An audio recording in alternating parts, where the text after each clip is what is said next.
no compromise. உங்க சைடுலயும் எங்க சைடுலயும். It's a GT promise. GT Holidays, South India's #1 travel brand. Aachi Royal gulab jamun packs ஒன்று வாங்கினால் ஒன்று இலவசம். உங்கள் தங்க நகையை அதிக விலைக்கு விற்கவும் மற்றும் அடகில் இருக்கும் தங்க நகையை மீட்டெடுத்து அதிக விலைக்கு விற்கவும் உடனே அணுகவும் பிரைம் கோல்டு ஹப் 9840551787. என்டிஏக்கு விஜய் வரமாட்டார். நேற்று சொல்லிட்டார்ல. இதை மீறி விஜய் வந்து அதிமுகவோட கூட்டணிக்கு போனார்னா விஜய்க்கான இமேஜ் வந்து ஒட்டுமொத்தமாக காலியாயிடும். அதிமுக தாவேகா கூட்டணி ஜெயிச்சிரும். ஆனால் விஜய்க்கு அப்புறம் பொலிட்டிக்கல் ஃபியூச்சர் என்னங்கிறது யாருக்குமே தெரியாது. என்டிஏ கூட்டணியோ அல்லது ஏடிஎம்கே கூட்டணிக்கிட்டேயோ தன்னுடைய டிமாண்டை ஏற்றுவதற்காக தான் இப்படிப்பட்ட தீர்மானத்தை போட்டிருக்காங்கன்னு ஒரு சில பேர் சொல்கிறாங்க. டிமாண்டுன்னா என்ன? ஒரு துணை முதல்வர், ஒரு 60 சீட்டு. முதலமைச்சர் ஆகணுமா துணை முதலமைச்சர் ஆகணுமா? முதலமைச்சர் தான் ஆகணும். அப்போது என்ன பண்ணணுமோ அதை தான் பண்ணணும். அதிமுகவையும் பாஜகவையும் ரொம்ப சுலபமாக கையாண்டுடலாம் அப்படிங்கிற ஒரு எண்ணத்தில் விஜய் இருக்கிற மாதிரி தெரியுது. அதிமுகவை அண்டர் எஸ்டிமேட் பண்ணுறாரு. அதிமுக வலுவிழந்தால் தான் விஜய் வந்து திமுகவினுடைய எதிர்ப்பு குரலாக பிரதான எதிரியாக திமுகவுக்கு வர முடியும். அதனால தான் அவர் அதிமுகவை சத்தமே இல்லாமல் காலி பண்ணணும்னு பார்க்குறாரு. அதிமுகவை விஜய் டைரக்டாக கிரிட்டிசைஸ் பண்ணாமல் இருக்கிறதுக்கு காரணம் என்னென்னா அதிமுகவில் இருக்கக்கூடிய சைலண்ட் ஓட்டர்ஸ்லாம் நமக்கு ஓட்டு போடுவாங்க. அந்த ஒரு எண்ணத்தில் தான் விஜய் வந்து ரொம்ப தெளிவாக அந்த ஸ்ட்ராட்டஜியை ஃபாலோ பண்ணுறாரு. பட் அதுக்கு எல்லாத்தையும் காலி பண்ணுற மாதிரி ஆதவ அர்ஜுனாவுடைய பேச்சுகள் இருக்குது. அதிமுகவை எம்ஜிஆருக்கு பிறகு அறிந்தவன் நான் அப்படிங்கிறார். ஆதவ அர்ஜுனாவினுடைய பேச்சுகளை 5 நிமிஷம் பேசினார்னா 4.5 நிமிஷம் ஃபேக்ட் செக் பண்ண வேண்டியதாக இருக்குது பேச்சு. அவ்வளவு தவறான விஷயங்களை, அவ்வளவு உண்மைக்கும் புறம்பான விஷயங்களை அவர் பேசுகிறார். ஓகே, ஆதவ அர்ஜுனா பேசுகிறத விஜய் ரசிகர்கள் ரசிப்பாங்க. ஆனால் உங்களுக்கு நடுநிலை வாக்காளர்கள் வாக்களிக்க வேண்டும் என்றால் ஆதவ அர்ஜுனா போன்றவர்கள் கொஞ்சம் சற்று அமைதி காப்பது உங்களுக்கு நல்லது. ஆதவ அர்ஜுனா பேச்சை பார்க்கும்போது ஒரு கான்ஸ்பிரசி இருக்குங்கிற துணையிலேயே பேசுகிறாரு. திமுக சதி பண்ணிட்டாங்க, சூழ்ச்சி பண்ணிட்டாங்க, ப்ரூவ் பண்ணுங்கிறேன். விஜய் வந்து கரூர் ஹாஸ்பிட்டலுக்கு போகலங்கிறதுக்கு 1000 காரணங்கள் இருக்கும், அதை ஏற்றுக்கொள்ளலாம். ஆதவ அர்ஜுனாலாம் போகாமல் 3 நாள் கழித்து நான் மேட்ச் ஆட போகிறேன்னு சொல்லிட்டு டெல்லிக்கு போயிட்டு தேராதூன் ஏர்போர்ட்லேருந்து பேட்டி கொடுத்துட்டு அவர் நேற்று எவ்வளோ தைரியமாக பேசுகிறார். நாங்கள் ஓடி ஒளிஞ்சமான்னு கேள்வி. நாங்கள் ஓடி ஒளிஞ்சோமா? ஆமாம், நிச்சயமாக ஓடி ஒளிஞ்சார். நான் இன்னமும் சொல்கிறேன், விஜய்க்கு வந்து 15% கிட்ட இல்லை மேலே போனாலும் நான் ஆச்சரியப்பட மாட்டேன். ஓகே, ஆனால் நீங்கள் பண்ணக்கூடிய இந்த மக்களை பார்க்காம, மக்களை சந்திக்காமல் நீங்கள் செய்யக்கூடிய அரசியல் சரின்னு யாரும் ஏற்றுக்கொள்ளலாம். ஆனால் மக்களிடம் செல் மக்களுக்காக பேசின அண்ணாவுடைய கோட்டு தொடர்ச்சியாக பேசிக்கிட்டு இருக்காரே சார். பேசிகிட்டே மக்களிடம் போகாமல் மக்களை அவர்கிட்ட வர வச்சுக்கிட்டு இருக்காரு.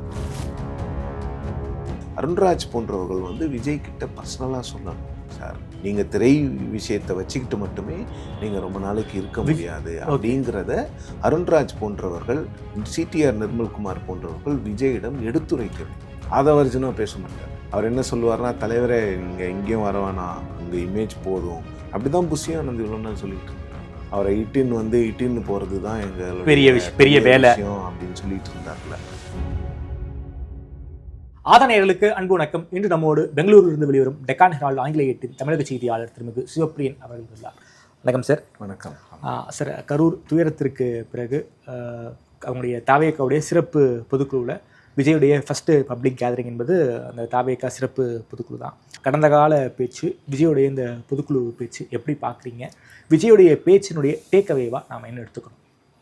டேக்அவேன்னு பார்த்தீங்கன்னா, கரூருக்கு பிறகு எதுவும் மாறல. எங்களுடைய சப்போர்ட் பேஸ் அப்படியே இருக்குது. மாறா அது கொஞ்சம் இன்க்ரீஸ் பண்ணியிருக்கிறதுக்கான வாய்ப்பு இருக்குது, குறையலை. ஸோ நாங்கள் எங்களோட ஸ்டாண்டில் இருந்து நாங்கள் இறங்க மாட்டோம். நாங்கள் கூட்டணி போவதற்கான வாய்ப்புகள் இல்லை. நான் தான் முதல்வர் வேட்பாளர். என்னை ஏற்றுக்கொள்பவர்கள் என்னிடம் வரலாம். அவர்களுக்கு தலைமை தாங்கி நான் ஒரு அணியை கட்டமைப்பேன் அப்படிங்கிறது தான் விஜய் சொல்கிறாரு. இன்னொரு விஷயம், அதிமுகவையும் பாஜகவையும் ரொம்ப சுலபமாக கையாண்டுடலாம் அப்படிங்கிற ஒரு எண்ணத்தில் விஜய் இருக்கிற மாதிரி தெரியுது. அது எந்த அளவுக்கு பொலிட்டிக்கலி ஃபீஸிபிள்னு எனக்கு தெரியல. ஏன்னா அதிமுக போன்ற ஒரு கிட்டத்தட்ட 30% வாக்கு வங்கி வைத்திருக்கக்கூடிய கட்சியை நீங்கள் ஃபீல்டுலேயே இல்லைன்னு சொல்லிட்டு ரூலிங் பார்ட்டிக்கும் எனக்குங்க தான் ஃபைட்டு அப்படின்னும் போது அப்போ உங்களோட கட்டமைப்பு என்ன? அதிமுகவை அண்டர் எஸ்டிமேட் பண்ணுறாரு. இல்லை, அதிமுகவை அண்டர் எஸ்டிமேட் பண்ணுறதுக்கு காரணம் தான் நம்ம முதல்லேருந்து சொல்லிட்டு வரோம். அதிமுக வலுவிழந்தால் தான் விஜய் வந்து திமுகவினுடைய எதிர்ப்பு குரலாக பிரதான எதிரியாக திமுகவுக்கு வர முடியும். அதிமுக இருக்கிறது வந்து விஜயோடைய பொலிட்டிக்கல் ஃப்யூச்சருக்கு ஸ்டம்பிளிங் பிளாக் தான். அதனால தான் அவர் அதிமுகவை சத்தமே இல்லாமல் காலி பண்ணணும்னு பார்க்குறாரு. ஆனால் களத்தில் அதிமுக தானே திமுக மிக கடுமையாக இருக்கிறாங்க. விஜயை காட்டிலும் களத்தில் வந்து எடப்பாடியார் தினமும் ஸ்டாலினை நோக்கி கூர்மையான விமர்சனம் வைக்கிறாரு. அதை தான் சொல்கிறேன் தாமரை, அதுதான் சொல்கிறேன். அதனால தான் விஜய் வந்து அதிமுகவை வந்து கண்டு கொள்ளாமல் திமுகவை நான் தான் எதிர்ப்பேன்னு சொன்னதுனால தான் நாம் கடந்த காலங்களில் ரொம்ப வெளிப்படையாக சொன்னோம் அதிமுக விஜயை கூட்டணிக்கு அழைக்கக்கூடாது. அதிமுகவுக்கு விஜயை கூட்டணிக்கு அழைக்கிறதும் ஏன்னா விஜய் தனியாக நின்னா அது அவங்களுக்கு தான் பாதகம்னு அவங்களுக்கும் தெரியும். அதிமுக தான் தனியாக நின்னா தான் அதிமுகவை வலுவிழக்க முடியும்னு விஜய் நினைக்கிறாரு. விஜயோட பிரதான எதிரி யார்? திமுக. அப்போ திமுகவை எதிர்ப்பதில், திமுகவினுடைய எதிரியாக விஜய் வருவதில் முட்டுக்கட்டை யார்? ஏடிஎம்கே. அவ்வளோதான். ஆக்சுவலாக சொல்லப்போனால் விஜய் வந்து முதல்ல அவர் வந்து இந்த ஃபீல்ட்லேருந்து காலி பண்ணணும்னு நினைக்கிறது ஏடிஎம்கே தான். அப்போ தான் அவரால் திமுகவினுடைய பிரதான எதிரியாக மாற முடியும். இல்லைன்னா அவரால் மாறவே முடியாது. கிரவுண்ட் பேட்டில் வந்து டிஎம்கே வெர்சஸ் ஏடிஎம்கே தானே இருக்கு. அதான் நான் சொன்னேனே, இது ரெட்டாரிக் தான். அவ்வளோ ஈஸியாக நீங்கள் அதிமுகவை வலுவிழக்க செஞ்சிட முடியாதுங்கிறது தான் இங்கே இருக்கக்கூடிய நிதர்சனம். ஓகே. ஆனால் விஜய் என்ன நம்புகிறாருன்னா அவருடைய அந்த என்ன சொல்கிறது அந்த ஸ்டார் பலம், இன்னொன்று திராவிட கட்சிகளுக்கு மீது மக்களுக்கு இருக்கக்கூடிய ஒரு சின்ன ஒரு அதிருப்தி, இதையெல்லாம் பயன்படுத்தி ஒரு நியூ நாவல்ட்டி ஃபேக்டரில் ஒரு மாற்றத்தை நம்புகின்ற மக்களுக்கு நம்மளை அவங்க தேர்ந்தெடுப்பாங்க. ஓகே அப்படின்னு விஜய் நம்புகிறாரு. ஆனால் அதிமுகவை அவங்க ரொம்ப அண்டர் எஸ்டிமேட் பண்ணுறாங்கங்கிறத நாம் ரொம்ப தொடர்ந்து பேசிக்கிட்டே வரோம்.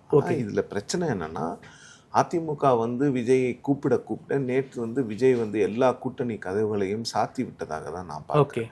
ஸோ அப்போ என்னென்னா அப்போ திருப்பி அதிமுக என்ன ஸ்ட்ராட்டஜி பண்ண போகிறாங்க? ஓகே. ஸோ அதையும் நாம் பொறுத்திருந்து பார்க்கணும். விஜய் வந்து திமுக வர்சஸ் தாவேக்கான் இந்த ஃபைட்டை கொண்டு போகிறது வந்து ஓகே முழுக்க அது ரெட்டாரிக் தான். அது வந்து ஒரு அரசியல் ஸ்ட்ராட்டஜி தான். ஓகே. அதில் அது வந்து ஃபீல்டில் எப்படி இருக்க போகுதுங்கிறத நம்ம போக தான் பார்க்கணும். ஏன்னா இன்னும் சட்டமன்ற தேர்தலுக்கு 5 மாதம் இருக்குது. விஜய் அவர்கள் வந்து முழுமையாக ஒரு பிரச்சார மோடுக்கு இன்னும் வரல. எந்த கட்சிகளும் வரல. அட்லீஸ்ட் ஏடிஎம்கே வந்து ஒரு 180 தொகுதிகளை கவர் பண்ணிட்டாங்க. முதல்வர் ஸ்டாலின் வந்து கிட்டத்தட்ட ஒரு 34-35 மாவட்டங்களுக்கு போயிட்டு வந்துட்டார். ரிவ்யூ மீட்டிங் அப்படிங்கிற பேரில் அவங்க ரெகுலராக கூட்டங்கள் நடத்தி கொண்டு இருக்கிறார்கள். ஆனால் தாவேக்கா என்ன நினைக்கிறாங்கன்னா விஜய் அப்படிங்கிற அந்த இமேஜ், அந்த பிம்பத்தை வைத்தே நமக்கு எல்லா வாக்குகளும் கிடைச்சிரும்னு நினைக்கிறாங்க. அது கை கொடுக்குமா?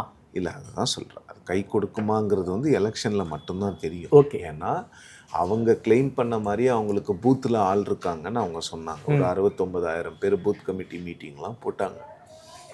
ஆனால் கரூர் சம்பவத்தில் அவங்களுக்கு வந்து கிரவுண்டில் எந்த அளவுக்கு அவங்களுக்கு பேஸ் இருக்குது, எந்த அளவுக்கு அவங்க ஸ்ட்ரென்த்தனாக இருக்கிறாங்க, ஸ்ட்ராங்காக இருக்கிறாங்கங்கிறத வெட்ட வெளிச்சமாக பார்த்துட்டோம். பெரிய அளவில் ஸ்ட்ரக்சர்லாம் அவங்க கட்சிக்கு இருக்கிற மாதிரி தெரியல. அந்த ஸ்ட்ரக்சர்லாம் கம்ப்ளீட்டாக எக்ஸ்போஸ் ஆகிடுச்சு.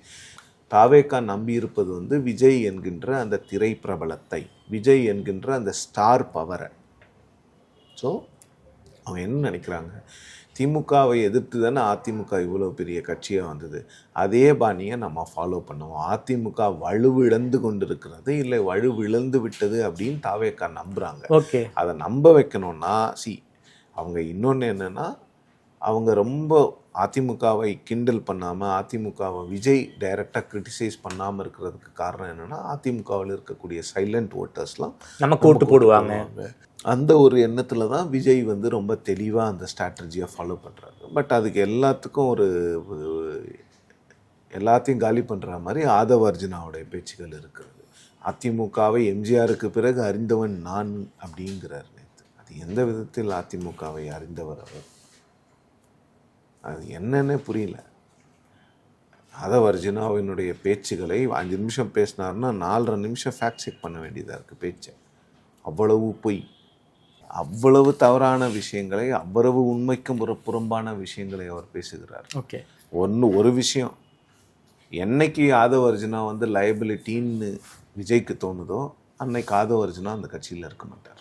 அப்படித்தான் கட்சிகள் இயங்கும். ஓகே, என்னைக்கு வந்து நீங்கள் லைபிலிட்டின்னு தோணுதோ அன்னைக்கு உங்களை தூக்கி போட்டுருவோம்.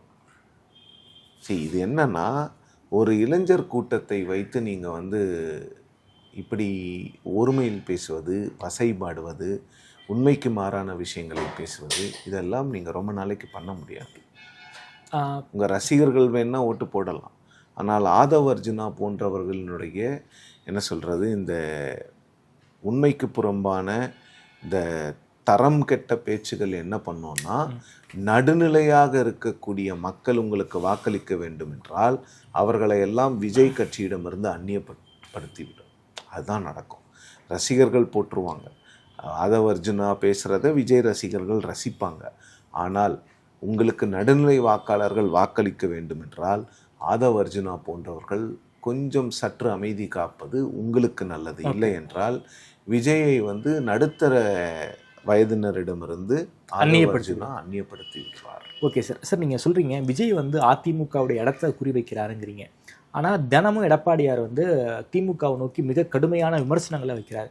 ஆனால் அதிமுக இடத்த விஜய் குறி வைக்கிறாருன்னா திமுகவை நோக்கி ஒரு மிக கடுமையாக அட்டாக் வைக்கணும். ஏகப்பட்ட இஷ்யூஸ் இருக்குது, கவர்மெண்ட்டுக்கு எதிராக பேசுவதற்கு ஏகப்பட்ட இஷ்யூஸ் இருக்குது. அங்கே எல்லாம் விஜய் வந்து கோட்டை விட்டுறாருங்கிற ஒரு கேள்வி இருக்குல்ல சார்? இல்லை, நிச்சயமாக தாமரை செல்வன். இப்போ யாருமே இந்த ஃபைட்டை வந்து டிஎம்கே வர்சஸ் டிவிகேன்னு நான் யாரும் சொல்லலை, விஜய் தான் சொல்கிறாரு. ஆமாம், அதுக்கு அசர்ட்டிவாக இருக்கணும்ல அவரு.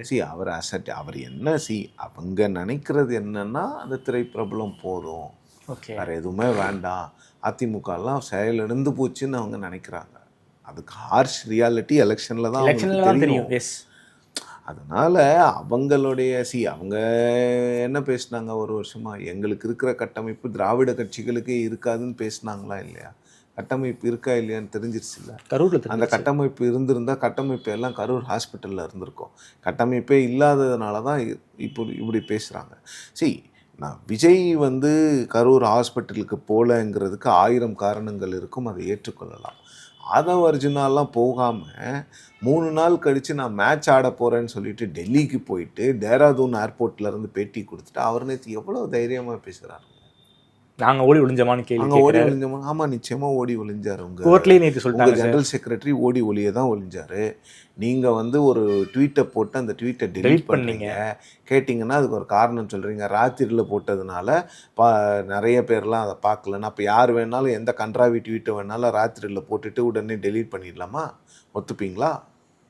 இது என்ன மாதிரி ஒரு சமூகத்தை மாற்ற இவங்க ட்ரை பண்ணிகிட்டு இருக்காங்க. அப்போ நாங்கள் என்ன பண்ணாலும் சரி, மற்றவங்க என்ன பண்ணாலும் தப்புங்கிறது தானா? ஆதவ அர்ஜுனா போன்றவர்களுக்கு என்ன சொல்ல வராங்க இந்த சமூகத்துக்கு? இதை விஜய் நிச்சயமாக ஏற்கக்கூடாது. சார், ஆதவ அர்ஜுனா பேச்சை பார்க்கும்போது ஒரு கான்ஸ்பிரசி இருக்குங்கிற துணையிலேயே பேசுகிறாரு. திமுக சதி பண்ணிட்டாங்க, சூழ்ச்சி பண்ணிட்டாங்க. ப்ரூவ் பண்ணுங்கிறேன். சூழ்ச்சி பண்ணிட்டாங்கன்னு சொல்கிறீங்கல்ல, எங்கேருந்து சொல்கிறீங்க? ஏதோ ஒரு என்ன சொல்கிறது, ஒரு க்ளூ இருக்கணும்ல, அந்த க்ளூவை சொல்லுங்கள். இல்லை திமுக சூழ்ச்சி பண்ணிட்டாங்கன்னு சாட்சி இருந்தால் கொண்டு போய் சிபிஐ கிட்ட கொடுங்க. எங்க திமுக இதெல்லாம் பண்ணியிருக்காங்கன்னு சொல்லிட்டு ஒரு ப்ரெஸ் கான்ஃபரன்ஸ் வச்சு நீங்கள் பேச வேண்டியது தானேங்க இவ்வளோ நாள். இன்னொன்று, நேற்று முழுக்க விஜய் அவர்களுடைய பேச்சு சுப்ரீம் கோர்ட்டோடைய அப்சர்வேஷன்ஸை வச்சு மட்டுமே இருந்துச்சு. சிபிஐயை வச்சு மட்டுமே இருக்குது. நாளைக்கு சிபிஐ வந்து தாவேக்காவும் தப்பு பண்ணிடுச்சுன்னு சொன்னாங்கன்னு வச்சுக்கோங்களேன், இவங்க போய் ஒளியவே முடியாது எங்கேயும். அந்த ஸ்பீச் ஓகே, அந்த சிஎம்ஐ டார்கெட் பண்ணுற மாதிரி இருந்துச்சு. நாங்கள் ஃபைட்டை டைரெக்டாக சிஎம் கிட்ட கொண்டு போகிறோங்கிறதெல்லாம் அரசியலில் எடுப்படும். ஓகே, ஆனால் நாளைக்கு நீங்கள் சிபிஐயும் உங்கள் மேலே குறை சொல்லிடுச்சுன்னா, சிபிஐயும் எங்கள் மேலே குறை சொல்லிடுச்சு, ஏன்னா அது பாஜகவினுடைய கைப்பாவே நாளைக்கு நீங்கள் சொல்ல முடியாது. ஏன்னா நீங்கள் தான் சிபிஐ கேட்டீங்க. அப்படி சொல்ல மாட்டாங்க சார். நாங்கள் சிபிஐ கேட்கவே இல்லை, நாங்கள் டாப் கோர்ட்டோடைய ரிட்டையர்ட் ஜட்ஜுடைய இன்வெஸ்டிகேஷன் நான் கேட்டோன்னா அவங்க அப்படி பிளேட்டை மாற்றுவாங்க. அதை மாற்றிட்டு போட்டோம். பட் இப்போ சிபிஐ விசாரணையை புகழ்ந்து கொண்டிருப்பவர்கள் யார்? டிவிகே. நீதி வென்றதுன்னு வந்து அன்றைக்கி ட்வீட் போட்டார். அவ்வளோதான் சார். குறிப்பாக விஜய் வந்து அந்த சிபிஐ விசாரணை, கோர்ட் ஜட்ஜ்மெண்ட் இதை பற்றி மட்டுமே பேசியிருந்தார். ஏகப்பட்ட இஷ்யூ இருந்துச்சு. விவசாயிகள் பிரச்சனை இருக்குது, மீனவர்கள் எஸ்ஐஆர் இருக்குது, அது மட்டும் இல்லாமல் அந்த கோயம்புத்தூர் இஷ்யூ இருக்குது. அதையெல்லாம் பேசியிருந்திருந்தா அது இன்னும் கொஞ்சம் பவர் பேக்டாக அந்த ஸ்பீச் இருந்திருக்கும், திமுகவுக்கு நேரடியாக சவால் விடும் துணியில் அந்த பேச்சு இருந்திருக்குங்கிற ஒரு இதெல்லாம். அவங்க என்ன நினைக்கிறாங்கன்னா, முதல்ல கரூர் வச்சே டிஎம்கேவை வந்து நம்ம டார்கெட் பண்ணணும். அது தவறான ஒரு ஸ்ட்ராட்டஜி தான். நேற்று வந்து ஒன்லி ஃபார் கரூர் அப்படிங்கிற மாதிரி அவங்க அதை கொண்டு போயிட்டாங்க. ஓகே, நிறைய கொண்டு வந்திருக்கலாம். ஓகே. ஏன்னா நீங்கள் சொன்ன மாதிரி அதிமுக போன்ற எதிர்க்கட்சிகள் தினமும் ஏதாவது ஒரு விஷயத்தை கையில் எடுத்து திமுக மீதான விமர்சனங்களை வைத்து கொண்டு இருக்கு. இப்போ என்ன நடக்குதுன்னா, அதிமுக டெய்லி அந்த அரசியலை பண்ணாலும் கூட விஜய் வந்து ஒரு நாள் வந்து ஏதாவது ஒன்று பேசிட்டு போயிட்டா மொத்த லைம்லைட்டும் அங்கே போயிடுது. அப்போ ஆளும் கட்சியை தவிர மற்ற எதிர்க்கட்சிகள் எல்லாமே வந்து மீடியா ஸ்பேஸ்க்கு போட்டி போட வேண்டிய கட்டாயம் ஏற்படுது. அதை மாற்றி இருக்கிறது தான் விஜயோட சக்ஸஸாக நான் பார்க்குறேன். வேற ஒன்றும் இது வரைக்கும் பெரிய சக்ஸஸ் வேற ஒன்றும் இல்லை. ஊடக வெளிச்சங்களை மற்ற எதிர்க்கட்சிகள் மீது இருந்து எடுத்து அவர்கிட்ட முழுசாக தக்க வச்சுக்கிட்டு இருக்கிறார். அதை மட்டும்தான் விஜய் பெருசாக இந்த 1.5 வருஷத்தில் பண்ணியிருக்காரு. அவர் நிறைய அவங்க ஹோம்ஒர்க் பண்ணணும். அவங்க என்ன நினைக்கிறாங்கன்னா, இப்படியே பேசிக்கிட்டு திமுகவை குறை சொல்லிட்டே வாக்கு வாங்கிடலான்னு நினைக்கிறாங்க. அது வந்து பெருமளவில் எடுப்படாது. நீங்கள் தேர்தல் நெருக்கத்திலேயாவது நீங்கள் என்ன பண்ண போறீங்கன்னு சொல்லணும். உங்களுடைய கொள்கை என்ன? Okay sir. எஸ்ஐஆர் இருக்குமா? மகளிர் உரிமை தொகை கண்டினியூ பண்ணுவீங்களா? இலவச பேருந்து பயணம் பெண்களுக்கு இருக்குமா? நான் முதல்வன் ஸ்கீம் மேலே உங்களுடைய ஒப்பீனியன் என்ன? இன்வெஸ்ட்மெண்ட்ஸ்லாம் எப்படி? நீங்கள் ஆட்சிக்கு வந்தீங்கன்னா நிலம் கையகப்படுத்துவீங்களா, படுத்த மாட்டீங்களா? அந்த கேள்விகள்லாம் பதில் சொல்லணும்ல. ஒரு ஏர்போர்ட்டை எதிர்க்கிறதுனால மட்டுமே நீங்கள் வந்து என்ன சொல்கிறது, விவசாயிகளுடைய காவலர்லாம் சொல்ல முடியாது. விவசாயிகளை போயிட்டு வயக்காட்டில் போய் பார்த்தீங்களா நீங்கள்? இல்லை உங்கள் கட்சி தொண்டர்கள் யாராவதோ இல்லை தலைவர்கள் யாராவதோ போய் விவசாயிகளுக்கு இவ்வளோ பிரச்சனை இருக்குல்ல டெல்டாவில், எடப்பாடி பழனிசாமி போனார், உங்கள் கட்சியிலேருந்து யார் போனா? யாருமே இல்லை. எடப்பாடி பழனிசாமி டெல்டாவுக்கு போனதன் காரணமாக தான் அந்த மறுநாள் வந்து உதயநிதி அங்கே தஞ்சாவூருக்கு போக வேண்டிய நிலைமை வந்துச்சு. போச்சு இல்லை? முதல்வர் போன உடனே கரூருக்கு எடப்பாடி பழனிசாமி போயிட்டு வந்தார்ல. அப்போ நீங்கள் ஏன் போல? நீங்கள் உட்காந்துன்னு பனையூரில் இருந்தே எல்லா அரசியலும் பண்ணுவேன்னு சொன்னால் அது எடுப்படாது. மக்கள் வந்து கேள்வி கேட்பாங்க, நிச்சயமாக கேள்வி கேட்பாங்க. நீங்கள் சொல்கிறீங்க விவசாயிகள் மத்தியில் ஆதரவு இருக்குது, அந்த கருத்து கணிப்புலாம் எங்கே எடுக்கப்படுகிறது, யாரிடம் எடுக்கப்படுகிறது? நான் இன்னமும் சொல்கிறேன், விஜய்க்கு வந்து 10% மேலே தான் வாக்கு இருக்குது. தொடங்குறதே 10% மேலே தான். அதில் எந்த மாற்று கருத்தும் இல்லை. அவர் 15% கிட்ட இல்லை மேலே போனாலும் நான் ஆச்சரியப்பட மாட்டேன். ஆனால் அதற்காக நீங்கள் பண்ணக்கூடிய இந்த மக்களை பார்க்காம, மக்களை சந்திக்காமல் நீங்கள் செய்யக்கூடிய அரசியல் சரின்னு யாரும் ஏற்றுக்கொள்ள மாட்டாங்க. ஆனால் மக்களிடம் மக்களுக்காக பேசின அண்ணாவுடைய கோட்டு தொடர்ச்சியாக பேசிக்கிட்டு இருக்காரு சார். பேசிகிட்டே மக்களிடம் போகாமல் மக்களை அவர்கிட்ட வர வச்சுக்கிட்டு இருக்காரு. அது விஜய் புரிஞ்சிக்கணும். ஓகே சார், அது வந்து சரியான ஒரு விஷயம் இல்லை. விஜய் மக்கள்கிட்ட போனவங்க பயப்படுறாங்களோ சார்? அதாவது இன்னமும் நமக்கு வந்து ஒரு ஸ்டார் வேல்யூ இருக்கு, தன்னை வந்து ஒரு பொலிட்டீஷியனாக விஜய் உணரவில்லையோங்கிற ஒரு கேள்வி. விஜய் உணர்றதை விட அவருடைய அட்வைசர்ஸ் முதல்ல உணரணும். அதை அவர் கூட இருக்கிறவங்க ஆதவ் அர்ஜுனா போன்றவர்கள், அருண்ராஜ் எல்லாம் சொல்லணும் அவர்கிட்ட, சார் நீங்கள் வெளியில் போகணும். ஏன்னா நேற்று ஸ்பீச்லேயே ரொம்ப சென்சிபிளான ஸ்பீச் வந்து அருண்ராஜும் நிர்மல்குமார்துமா தான் இருந்தது. ஆதவ் அர்ஜுனா பேசுகிறதுக்கு முன்னால் அருண்ராஜ் பேசினார். ஒரு சில இடங்களில் அருண்ராஜோடு நான் வேறுபடுகிறேன். மகளிர் உரிமை தொகையை நீங்கள் தியாகம் பண்ணிடுங்கிறார். அதெல்லாம் கொஞ்சம் அவாய்ட் பண்ணியிருக்க வேண்டியது. பட் ரொம்ப சென்சிபிளான ஸ்பீச். இந்த உங்களுடைய சுயநலத்துக்காக ஊழல் பண்ணி இளைஞர்களுடைய வாழ்க்கையை கெடுக்கிறீங்கிறதெல்லாம் நியாயமான பதில், நியாயமான கேள்விகள். அருண்ராஜ் போன்றவர்கள் வந்து விஜய் கிட்ட பர்சனலாக சொல்லணும், சார் நீங்கள் வரணும். அப்படி தான் எம்ஜிஆர் வந்தார், அப்படி தான் ஜெயலலிதா வந்தாங்க, அப்படி தான் கருணாநிதி தலைவராக.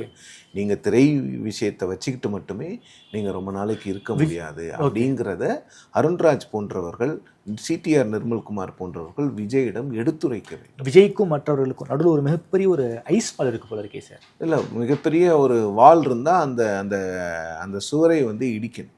யார் சார் அந்த சுவர்? யாராவது ஒருத்தர் இடிக்கணும். இல்லை, இடை அது அந்த மாதிரிலாம் யாரும் இருக்கிற மாதிரி எனக்கு தெரியும். ஓகே, விஜயே கொஞ்சம் இன்ஆக்சசிபிளாக இருக்கிற மாதிரி தான் எல்லாரும் சொல்கிறாங்க. ஓகே பட் அது எந்த அளவுக்கு உண்மைன்னு நமக்கு தெரியாது. பட் வாய்ப்பு கிடைக்கும்போது இவங்கெல்லாம் பார்க்குறாங்கல்ல, நிச்சயமாக பார்க்குறாங்க. பார்க்கும்போது சொல்லணும், சார் இது இப்படி பண்ண வேண்டாம்.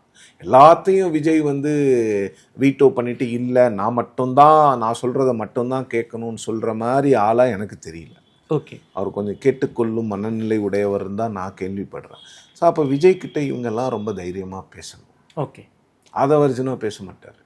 அவர் என்ன சொல்லுவார்னா, தலைவரே நீங்கள் எங்கேயும் வர வேணாம், உங்கள் இமேஜ் போதும். அப்படி தான் புஷி ஆனந்த் இவ்வளோ நாள் சொல்லிகிட்டு இருந்தார். அப்படி தான் நான் சொன்னார். அவரை இட்டின்னு போகிறது தான் எங்களுடைய பெரிய விஷயம் அப்படின்னு சொல்லிட்டு இருந்தார்ல. அவருடைய பாணிலாம் விட்டுருங்க.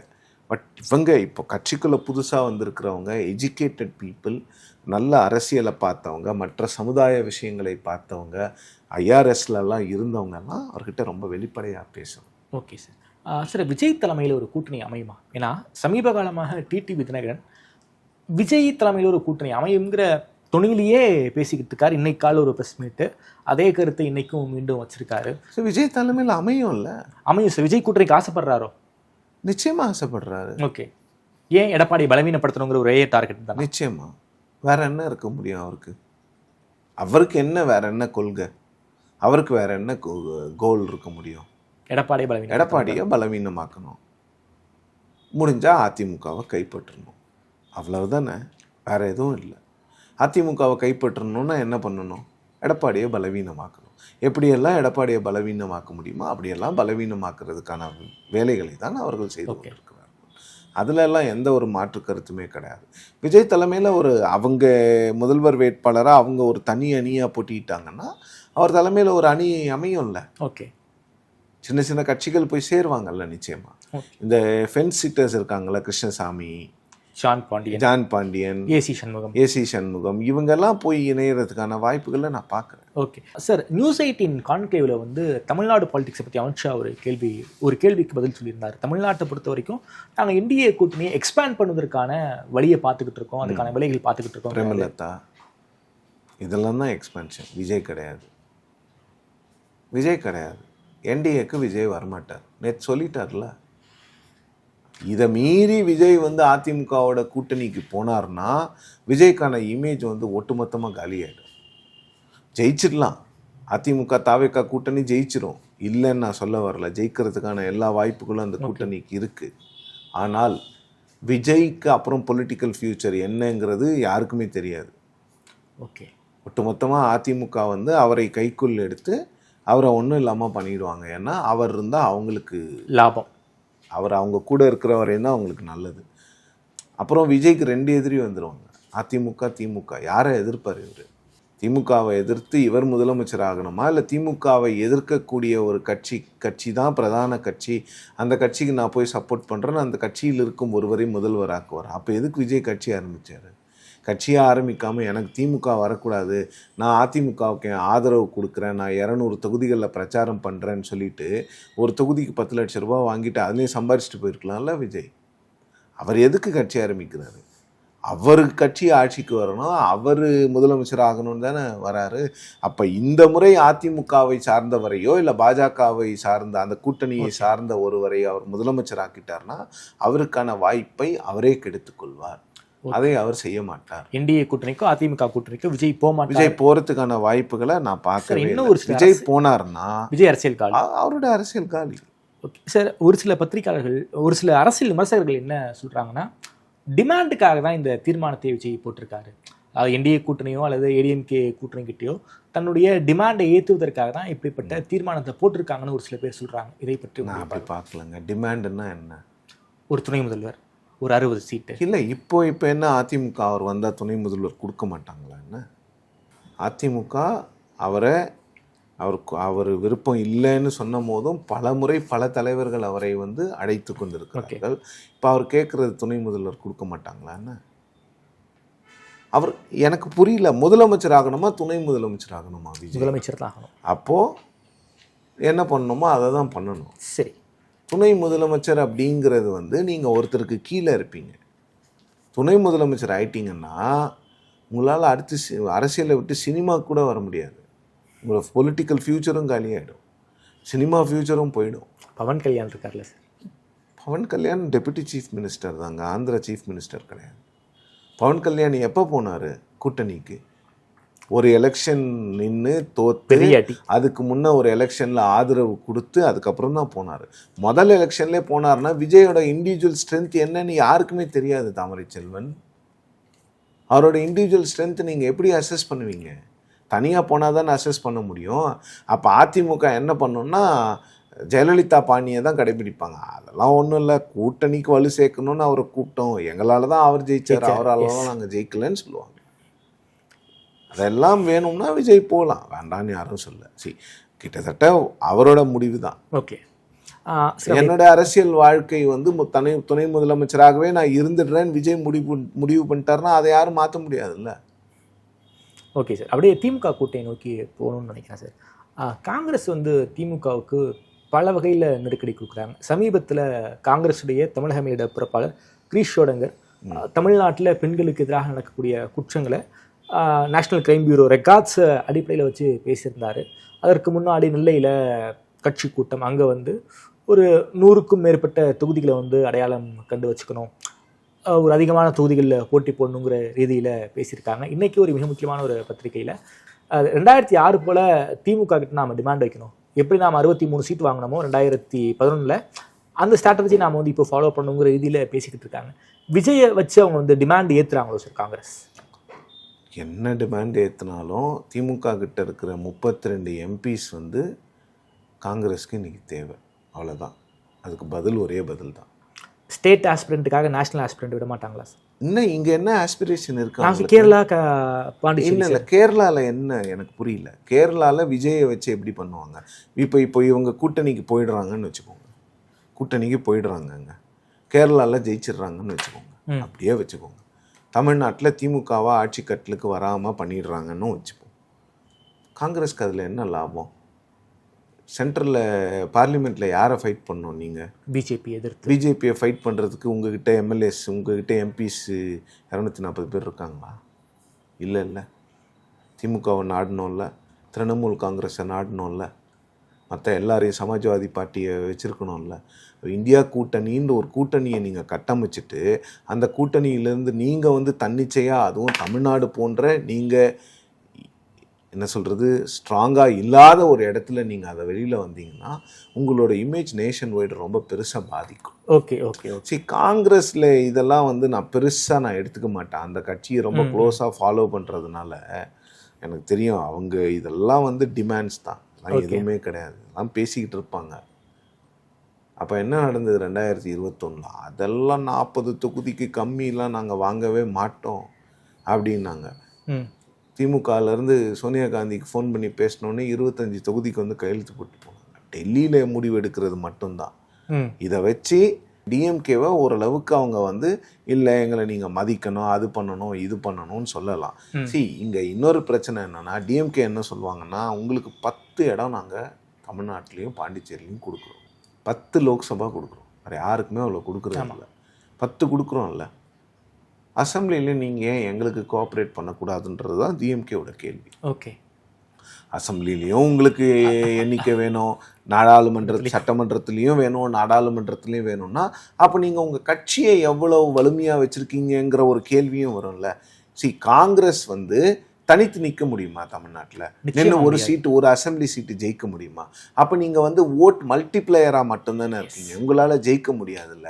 அப்போ வந்து அந்த விஷயங்களெல்லாம் திமுக பேசுவாங்க. 26க்கு காங்கிரஸ் திமுக கூட்டணி உடையும்ங்கிறத நான் நம்பலை. பல்வேறு வெளி கட்சியிலிருந்து, அதிமுகவிலிருந்து பல்வேறு முக்கியமான ஆளுமைகள் எல்லாருமே வந்து திமுகவில் ஜாயின் பண்ணியிருக்காங்க. அன்வர் ராஜா, முன்னாள் எம்பி மைத்ரேயன், சமீபத்தில் மனோஜ் பாண்டியன், இன்னைக்கு வந்து தனியரசு அவர்கள், அதிமுகவுக்கு ஆதரவு கொடுத்த அதிமுகவுடைய எம்எல்ஏவாக இருந்த தனியரசு அவர்கள், இப்போ ஓபிஎஸ், டிடிவி போன்றவரை ஆதரித்த தனியரசு அவர்கள் திமுகவுக்கு ஆதரவு தரேன்னு சொல்லியிருக்காரு. கருணாஸ் அவர்கள், அதே போல் தமிமுன் அன்சாரி அவர்கள், எல்லாருமே வந்து திமுகவுக்கு ஆதரவு கொடுத்துக்கிட்டே இருக்காங்க. திமுக கூட இருக்கோங்கிறத அவங்க வந்து பல்வேறு மேடைகளில் காட்டிக்கிறாங்க. எதிர்கட்சிகளுக்கு ஆப்ஷன்ஸே இருக்கக்கூடாதுன்னு திமுக பார்க்குறாங்களோ? நிச்சயமாக, எவ்வளோ வலுவிழக்க முடியுமோ அவ்வளோ வலுவிழக்க செய்யணும். அவங்க எல்லாருக்கும் இப்படி சார் சீட் கொடுத்து அகாமடேட் பண்ணுறதுக்கு? அது ஒவ்வொரு சீட்டு தானே. தமிழ் மனுஷர் என்ன எத்தனை சீட்டு கேட்க போகிறாரு? ஒரு சீட் தான் கேட்பாரு. தனியரசு எல்லாருக்குமே அவங்க சின்னத்தில் தானே கொடுக்க போகிறாங்க. திமுக தனி சின்னத்திலே கொடுக்க போகிறாங்க, அவங்க சின்னத்தில் தானே கொடுக்க போகிறாங்க. எல்லாருக்கும் கொடுக்கலாம். ஓகே, ஒன்றும் பிரச்சனை இல்லை. உதயசூரியனில் நிற்க முடியாதவங்க 2-3 பேர் தான். TTV Dhinakaran, OPS. மற்ற எல்லாருக்கும் அவங்க சின்னத்தில் அவங்க கொடுத்துக்கலாம். ஒன்றும் பிரச்சனையே இல்லை. மைத்ரேயன்லாம் இப்போ கட்சியில் சேர்ந்துட்டாரு, அவருக்கும் கொடுக்கணுன்னா அவருக்கும் கொடுத்துக்கலாம். இதெல்லாம் வழக்கமாக நடக்கக்கூடிய ஒரு விஷயம். இதில் ஒன்றும் திமுக வந்து ரொம்ப தெளிவாக இருக்காங்க அந்த விஷயத்தில். எவ்வளவு அளவுக்கு ஓட்ஸை பிரிக்கணுமோ அந்த அளவுக்கு ஓட்டை பிரித்து இந்த தேர்தலை ஜெயிக்கணுங்கிறதுல அவங்க ரொம்ப குறியாக இருக்காங்க. வைத்திலிங்கம் வந்துருவாரா சார்? இல்லை, அது தெரியல. வருவதற்கான வாய்ப்புகளும் இருக்குது. நீங்கள் அவங்களுக்கெல்லாம் ஏடிஎம்கேல வாய்ப்பே இல்லை. ஏடிஎம்கேல அவங்களெல்லாம் சேர்த்துக்காத போது அவங்களுக்குன்னு ஒரு பொலிட்டிக்கல் ஃப்யூச்சர் ஒன்று பார்க்கணும்ல. ஓபிஎஸ் எப்படியோ அவருக்கு ஒன்றும் பெரிய அளவில் பொலிட்டிக்கல் ஃப்யூச்சர் இல்லை. ஒரு முதலமைச்சராக இருந்தவர், அதன் பிறகு ஒரு கட்சிக்கு தலைவராக இருந்தவர், இன்னொரு கட்சியில் போய் இன்னொருத்தர்கிட்ட வேலை செய்ய முடியாதவர். அவர் தனித்து தான் இயங்க வேண்டும், தன்னிச்சையாக தான் செயல்பட வேண்டும். வைத்திலிங்கம் போன்றவர்கள், இப்போ மனோஜ் பாண்டியன் போன்றவங்களாம் எம்எல்ஏ, மாவட்ட செயலாளராக, மந்திரியாக இருந்தவங்க தான். ஆமாம். ஸோ அவங்களுக்கெல்லாம் ஒன்றும் ஸ்டாலின் கிட்ட போய் வேலை செய்கிறதுல எந்த ஒரு தயக்கமும் இருக்காது. இன்னொன்று, வைத்திலிங்கம் போன்றவர்கள்லாம் வந்து திமுகவுக்கு சேர்ந்தாங்கன்னா ஏற்கனவே தஞ்சாவூர் டெல்டாவில் வந்து திமுக ரொம்ப ஸ்ட்ராங்காக இருக்கும். ஸோ இது வந்து வலு சேர்க்கும். மனோஜ் பாண்டியன் போன்றவர்கள் சேர்ந்தது வந்து நாடார் சமூகத்தினுடைய வாக்குகளை ஃபர்தர் கன்சாலிடேட் பண்ணோம். ஏடிஎம்கேல ஒரு நாடார் எம்எல்ஏ கூட இல்லைங்கிற ஒரு விஷயத்தை நோக்கி நகர்ந்திருக்காங்க. நிச்சயமா அதெல்லாம் நிறைய அதிமுகவுக்கு வந்து இந்த பிரச்சனைகளை எல்லாம் மீறி அவங்களுக்கு சதன் தமிழ்நாட்டில் வந்து பெரிய பிரச்சனைகள் இருக்குது. நிறைய சமூகங்களில் அவர்களுக்கான எதிர்ப்புகள் அதிகமாகி கொண்டே இருக்கு.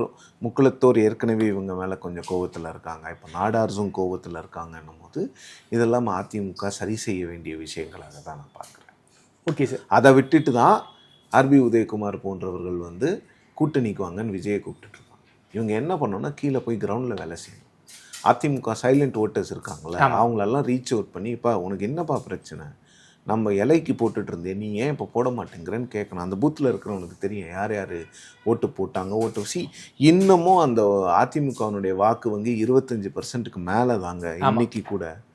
அதை அவங்க சரியாக பயன்படுத்திக்கல அப்படிங்கிறது தான் என்னுடைய கருத்து. நிறைய பேர் வந்து அதிமுகவுக்கு ஓட்டு போட முடியாமல் திமுகவுக்கும் போடாமல் சைலண்ட்டாக இருக்காங்க. அவங்க எல்லாம் விஜய்க்கு போடுவாங்களோ, விஜய்க்கு போடுறதுக்கான வாய்ப்புகள் அதிகமாக இருக்குது. அவங்கள நீங்கள் என்ன பண்ணணும்னா உங்கள் பக்கம் கூட்டிகிட்டு வரணும். அது உங்கள் கட்சிக்காரங்களுக்கு தெரியும் யார் அதுன்னு. ஒரு தெருவில் இருக்கக்கூடிய கட்சிக்காரருக்கு, அந்த கிளைக்கழக செயலாளருக்கு தெரியும் இவங்க நமக்கு ஓட்டு போட்டுருந்தவங்க இப்போ போடுறது இல்லைன்னு. அரசியலில் கிளைக்கழக தலைவர்களுக்கு, கிளைக்கழகத்தில் செயலாளர்களுக்கு நல்லா தெரியும். அவங்க தான் வந்து கட்சியினுடைய அஸ்திவாரம். அந்த கிளை செயலாளர்கள் வேலை செய்யலைன்னா அவங்களால ஒரு பதவிக்கும் வர முடியும். ஸோ அவங்கள வந்து நீங்கள் ரீச் அவுட் பண்ணணும். அதிமுக வந்து எப்போவுமே வந்து டாப் டவுன் அப்ரோச், மேலேருந்து ஒரு இன்ஃபர்மேஷன் வந்தால் தான் கீழே வந்து வேலை செய்வாங்க. ஸோ அந்த இன்ஃபர்மேஷன் இப்போ வந்து அந்த ஒரு ஹைரார்கி வந்து இப்போ வந்து அதிமுகவில் கொஞ்சம் பிரச்சனையில் இருக்குது. ஏன்னா எடப்பாடி அவர்கள் என்ன நினைக்கிறாங்கன்னா கீழே இருந்து இன்புட்ஸ் வரணும், கீழே இருக்கிறவங்க அவங்க வேலையை பார்ப்பாங்க. அந்த கட்சி அப்படி பழக்கப்படலை. அந்த கட்சி வந்து மேலேருந்து ஆர்டர் கொடுப்பாங்க. ஜெயலலிதா சொன்னதை கேட்டுச்சு. இப்போ இபிஎஸ் சொன்னால் கேட்கும். அப்படிதான் அந்த கட்சியினுடைய கட்சியினோட கட்டமைப்பு அப்படிதான் இருக்குது. அதிமுக வந்து கிரவுண்டில் வேலை செஞ்சாங்கன்னா அவங்க நிச்சயமாக வந்து அவங்களுடைய கோர் ஓட்டர்ஸை ஓரளவுக்கு அவங்க தக்க வச்சுக்க முடியும். அவங்க கிரவுண்டில் வேலை செய்கிறத விட்டுட்டு இந்த மாதிரி தலைவர்கள்லாம் வந்து மாவட்ட செயலாளர்கள், மூத்த தலைவர்கள்லாம் வந்து விஜய் அவர்கள் எங்ககிட்ட வாங்க, இந்த இப்படி போங்க, அதிமுக வந்து பிரச்சனை இல்லை, இதெல்லாம் பேசிகிட்டு இருக்கிறோம். கூட்டணி முடிவு பண்ண போகிறது யார்? எடப்பாடி மட்டும்தானே. அவர்கிட்ட அதை விட்டுட்டு நீங்கள்லாம் உங்கள் வேலையை போய் பார்க்க போங்க. திமுகவில் யாராவது அந்த மாதிரி பேசுகிறாங்க? இல்லை. அவங்களுக்கு தெரியும் கூட்டணியெல்லாம் நாம் முடிவு பண்ண போதல்ல அப்படின்னு. ஓகே, கூட்டணியை முடிவு பண்ணுறவர் அவர் வேலையை பார்க்க விடுங்க.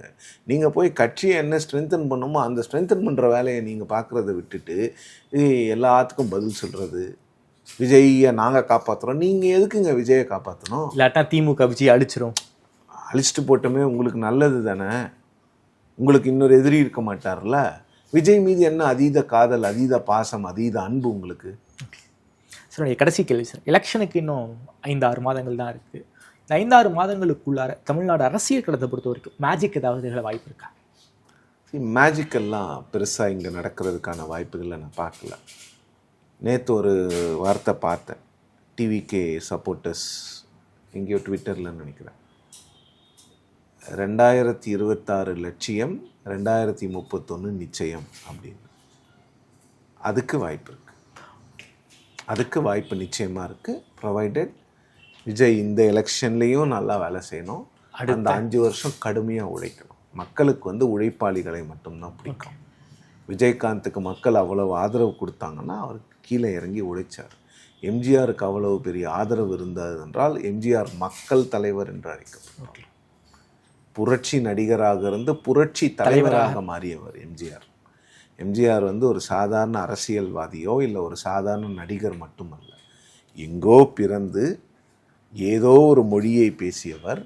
தமிழ்நாட்டுக்கு வந்து அவர் செய்த சாதனைகள்லாம் இன்றைக்கும் யாராலையும் வந்து முறியடிக்க முடியாது. ஒரு முறை செல்லூர் ராஜு சொன்னார்ல, மலையாளி நாயராக பிறந்த எம்ஜி ராமச்சந்திரனை ஏற்றுக்கொண்ட தமிழ்நாடுன்னு ஒரு முறை சொன்னார். அது மிகப்பெரிய சாதனை எம்ஜிஆர். அந்த மாதிரி ஒரு சாதனையை வேற எந்த மாநிலத்திலையும் யாரும் போய் பண்ண முடியாது. அந்த மாதிரி சாதனைகள் பண்ணது ஏன்னா எம்ஜிஆர் வாஸ் கேரிஸ்மேட்டிக் லீடர். அவர் மக்களோடு இருந்தார். அவர் வேணா சொகுசு மாளிகையில் தங்கியிருக்கலாம், ஆனால் மக்கள் என்ன நினச்சாங்கன்னா எம்ஜிஆர் என் கூட இருக்கிறாரு, நான் போனால் தலைவரை பார்க்கலாம், கை குலுக்கலாம். அந்த இடத்திற்கு விஜய், அவருக்கு உண்மையிலே எம்ஜிஆர் ஆகணும்னு நினச்சா பஸ்ஸை விட்டு கீழே இறங்கணும். நான் ஏற்கனவே சொல்கிறது தான், பஸ்ஸை விட்டு கீழே இறங்குங்க, மக்களோடு மக்களாக இருங்க, கை குலுக்குங்க, மக்களோடு மக்களாக இருங்கள், மக்களிடம் செல்லுங்கள், மக்களிடம் கற்றுக்கொள்ளுங்கள், மக்களுக்காக வேலை செய்யுங்கள். இப்படி பண்ணால் எல்லாரும் நடக்கும். நான் ஏன் சொல்கிறேன்னா, என்டிஆரால் ஒரு முறை ஆட்சிக்கு வந்துட முடிஞ்சுது, அடுத்த முறை வர முடியல, ஏன்னா கட்டமைப்பு இல்லை. அப்புறம் தான் புரிஞ்சுக்கிட்டு கட்டமைச்சாங்க. கட்டமைப்பு ரொம்ப முக்கியம். எப்போ? 26க்கு இல்லை, 26க்கு அப்புறம் 31க்கு 26க்கு உங்களுக்கு பிரச்சனை இல்லை. ஃபஸ்ட் எலெக்ஷனில் ஏதாவது எப்படியாவது நடந்துடும். அதை சஸ்டெயின் பண்ணுறதுக்கு தான் உங்களுக்கு வந்து கட்டமைப்பு வேணும். அந்த கட்டமைப்பை உருவாக்க வேண்டியது உங்களுடைய கடமை. கட்டமைப்பு எப்பவுமே வந்து ஸ்லோ அண்ட் ஸ்டெடியாக சைலண்ட்டாக உருவாக்கணும். அதுதான் கட்டமைப்பு. ஓகே சார், ரொம்ப நன்றி சார். தமிழ்நாடு அரசியல் தொடர்பான பல்வேறு கேள்விகளுக்கு ரொம்ப பதில் சொல்லியிருக்கீங்க. நேரம் கொடுத்து பேசியிருக்கிறேன் சார். நன்றி.